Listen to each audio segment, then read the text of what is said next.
అయినటువంటి శికారి Srinivas town planar గారికి, ఈ కార్యక్రమంలో ఉపస్థితులైనటువంటి విద్యార్థుల యొక్క తల్లిదండ్రులకు, ఈ పాఠశాల మీద అభిమానంతో వచ్చినటువంటి అభిమానులందరికీ కూడా మరోమారు 77వ గణతంత్ర దినోత్సవ శుభాకాంక్షలు తెలుపుతూ, విద్యార్థులారా, పేరెంట్స్ అందరూ మాట్లాడి ఉండొచ్చు. నాకు వేరే కార్యక్రమం ఉన్నందు వలన కొంచెం ఆలస్యంగా వచ్చిన. రైస్ గారు ప్రత్యేకంగా, సార్ మీరు రావాలి సార్, ఈ పాఠశాలను మీరు ప్రారంభించారు కనుక మీరు రావాలి అన్నారు. నాకు ఆహ్వానాన్ని ఇచ్చి పిలిపించినందుకు ఈ పాఠశాల ప్రిన్సిపాల్ గారికి, సిబ్బందికి అందరికీ కృతజ్ఞతలు తెలుపుతున్నాను. మీ అందరికీ తెలిసినటువంటి విషయమే, భారత స్వతంత్రానంతరం 1947 15 ఆగస్టున స్వతంత్రం సిద్ధించిన తర్వాత భారతదేశానికి ఒక నిర్దిష్టమైనటువంటి రాజ్యాంగం ఉండాలనేటువంటి అభిప్రాయంతో రాజ్యాంగాన్ని రాయడం అనేటువంటి జరిగింది. దీనికి డ్రాఫ్టింగ్ కమిటీ చైర్మన్గా భారతరత్న, ఆ కాలంలో అంబేద్కర్ గారు చదివినంత చదువులు ఎవరు కూడా చదవలే. దాదాపు ఆయనకు 32 డిగ్రీలు ఉన్నాయి. అటువంటి మహావిద్యావేత్తతోటి ఇప్పటికీ కూడా ఆయన రికార్డు ఎవడు క్రాస్ చేయలే. అటువంటి మహానుభావుని డ్రాఫ్టింగ్ కమిటీ చైర్మన్గా ఉంచి 2 సంవత్సరాల 11 నెలల 18 నెలల పాటు ప్రపంచమంతా ప్రయాణం చేసి భారతానికి అమూల్యమైనటువంటి రాజ్యాంగాన్ని ఇవ్వడం జరిగింది. ఈ రాజ్యాంగంలో సౌభ్రాతృత్వము, ఈక్వాలిటీ, సమానత్వము, సమాన న్యాయము అన్నీ రాయడం జరిగింది. ప్రతి కమ్యూనిటీకి, ప్రతి క్యాస్ట్కు ఎవరిని కూడా వదలకుండా అందరికీ సమాన అవకాశం ఇవ్వడం జరిగింది. ఇప్పటికీ భారతదేశంలో ఉన్నటువంటి పౌరులందరూ ఓటు వేస్తున్నారని అంటే, కొంతమంది అప్పుడు ప్రపోజ్ చేశారు కేవలం రాజ్యులకు లేకపోతే ధనవంతులకు మాత్రమే ఓటు హక్కు ఉండాలని. కానీ అంబేద్కర్ గారు 18 సంవత్సరాలు పైబడ్డ ప్రతి భారతీయునికి ఓటు హక్కు ఉండాలని ప్రతిపాదన పెట్టారు. ఇవాళ మహిళలు అన్ని రకాలలో అభివృద్ధి చెందుతున్నారని అంటే, మహిళలకు ఓటు హక్కును, మహిళలకు ఆస్తి హక్కును, మహిళలకు సమాన హక్కును కల్పించడం అనేటువంటి జరిగింది. సో అటువంటి భారత రాజ్యాంగాన్ని అందించడానికి డ్రాఫ్టింగ్ కమిటీ చైర్మన్గా ఉన్నటువంటి అంబేద్కర్ గారికి, వారితో పాటు ఉన్నటువంటి 7 సభ్యులకు కూడా మరోమారు మనం స్మరిస్తూ, వాస్తవానికి విద్య అనేటటువంటిది మానవుని జీవితంలో అత్యున్నతమైనటువంటి భూషణం. ప్రపంచంలో ఉన్నటువంటి సర్వభూషణముల కన్నా అత్యుత్తమైనటువంటి భూషణం ఏదైనా ఉన్నదంటే విద్య అనేటటువంటిది. రాజు తన రాజ్యంలో మాత్రమే గౌరవించబడతాడు, కానీ విద్యావంతులు ప్రపంచం మొత్తంలో గౌరవించబడతాడు. ఇక్కడ 2+2 అనేటటువంటి 4 అయితే ప్రపంచం మొత్తంలో 4 అవుతుంది. కానీ ఎక్కడ కూడా ప్రపంచంలో అమెరికా బాగా అభివృద్ధి చెందిన దేశం అని 6 కాదు 5 కాదు.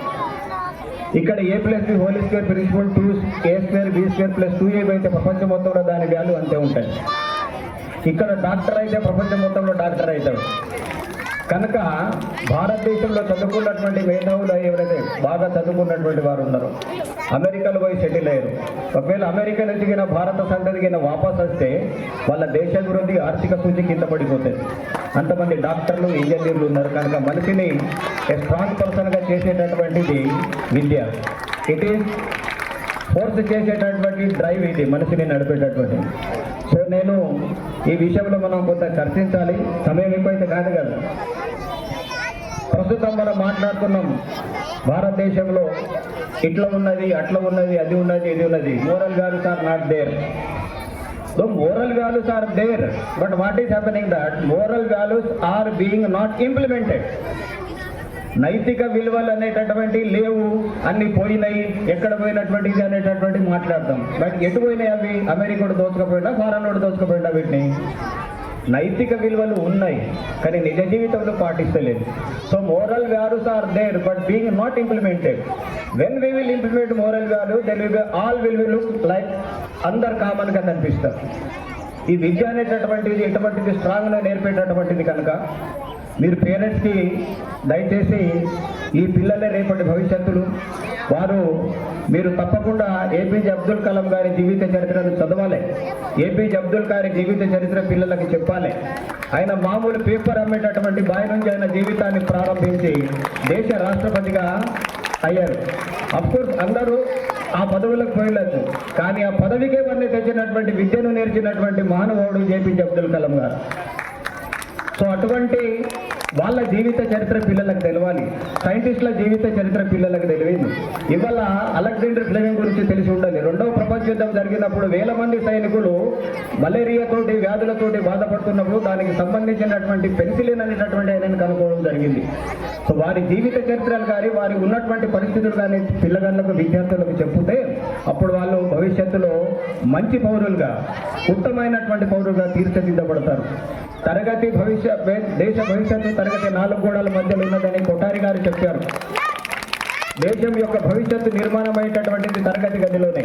కనుక తరగతి గదిలో ఉపాధ్యాయులు బోధన చేసేటటువంటి ఉపాధ్యాయులు ఎంత ఉండాలని అంటే కోడి మాదిరిగా ఉండాలి. కోడి అంటే డోంట్ మిస్అండర్స్టాండ్ మీ.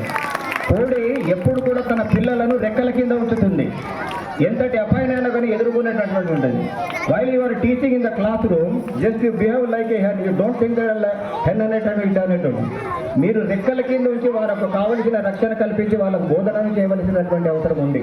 ఇక పేరెంట్స్ విషయానికి వస్తే ప్రపంచంలో బాగా సెల్ ఫోన్ వచ్చింది, మనం బాగా ఎదిగినామని మనం మీసాలు భూజాలు ఎగరేస్తున్నాం. ప్రపంచంలో ఉన్నటువంటి సెల్ ఫోన్ అరచేతిలో ఉన్నది, ప్రపంచం మొత్తం ఉన్నదని తెలుసుకుంటాం.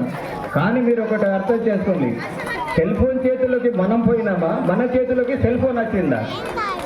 మీరు 24 అవర్స్ సీరియల్ చూసుకుంటూ తల్లిదండ్రులు ఉండి, తల్లిలేమో సీరియల్ చూసుకుంటా, తండ్రులేమో సెల్ ఫోన్ చూసుకుంటే పిల్లలను హోంవర్క్ చేయలేదని అంటారు. It is not possible. You behave like your mother and father. What is your role? What is father role? What is mother role? If you are dreaming, your child would become a great personality, then you have to maintain your character and your personality, everything in front of your child. If you are not doing like that, then you cannot expect that your child will be a great personality or a good personality. Of course, after some years, he will get somewhere inspire, ఎవరైనా ఇన్స్పైర్గా తీసుకొని వాళ్ళని ఉద్దేశంగా తీసుకొని కావాల్సిన వాళ్ళు కొంతమంది మాత్రమే ఉంటారు, కానీ అందరు కాదు. అందుకే సమాజం బాగుపడాలంటే కుటుంబం బాగుండాలి, అప్పుడు సమాజం బాగుపడుతుంది, దేశం బాగుపడుతుంది. So it is the moral values for the parents. Please you kindly don't think that the until and unless we could not implement moral values ourselves, it is not possible to look at our child in the future a good citizen. So this constitution has given the all kind of the rights for everyone. So keeping this all thing, I would like to say one thing that Gurajada Apparao గారు రాసినటువంటిది చాలా మంచిది ఉన్నది. దేశం అంటే మట్టి కాదు, దేశం అంటే మనుషులు. దేశమును ప్రేమించుమన్నా మంచి అన్నది పెంచుమన్నా వట్టి మాటలు గట్టి పెట్టోయి, గట్టి వేలు తల పెట్టబోయి. దేశం అంటే మనుషులు, దేశం అంటే మట్టి కాదు. ఈసు రోమని మనుషులుంటే దేశమే గది బాగుపడునోయి. ముందగించక ముందడిగే వెనకబడితే వెనకనేను. చెట్టు పట్టలు పట్టుకొని దేశాన్ని వలెనోయ్. అన్నదమ్ముల వలన జాతులు మతములన్నీ వెళ్ళవలెనోయ్. దేశం అంటే మట్టి కాదు, దేశం అంటే మనుషులోయ్ అనేటటువంటి దాన్ని దేశాన్ని సౌభాగ్యంగా ఉంచాలి, దేశంలో అల్లకల్లంలో కాకుండా ఉండాలి, అందరూ ప్రశాంతంగా బతకాలి అని అంటే first we have to set our mind set on what way we shall go, what way we have to do అనేటటువంటి కొన్ని మనము ఆలోచించవలసినటువంటి ఉన్నాయి కదా. So giving this opportunity to deliver my speech on before you.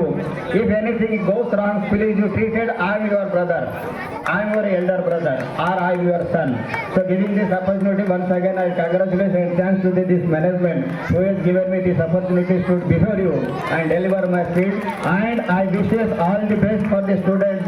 Before that, one thing I have to add. Alexander Fleming గారు ఒక రైతు కుటుంబంలో పుట్టినటువంటి బిడ్డ. ఇంగ్లాండ్కు వారు బాగా ధనవంతుడైనటువంటి ఆయన ఒకరోజు ప్రయాణం చేస్తూ అక్కడికి వచ్చేసరికి ఆ ధనవంతుని యొక్క కొడుకు బావిలో పడతాడు.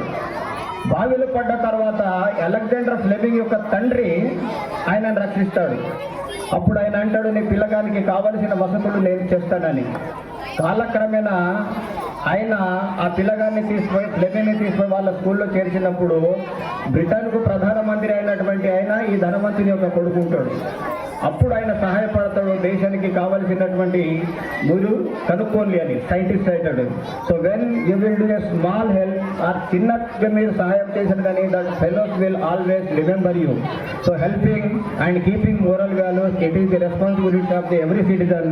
By giving this opportunity once again I congratulate and thank you to the right and management of the school. Thank you very much, one and all. Thank you.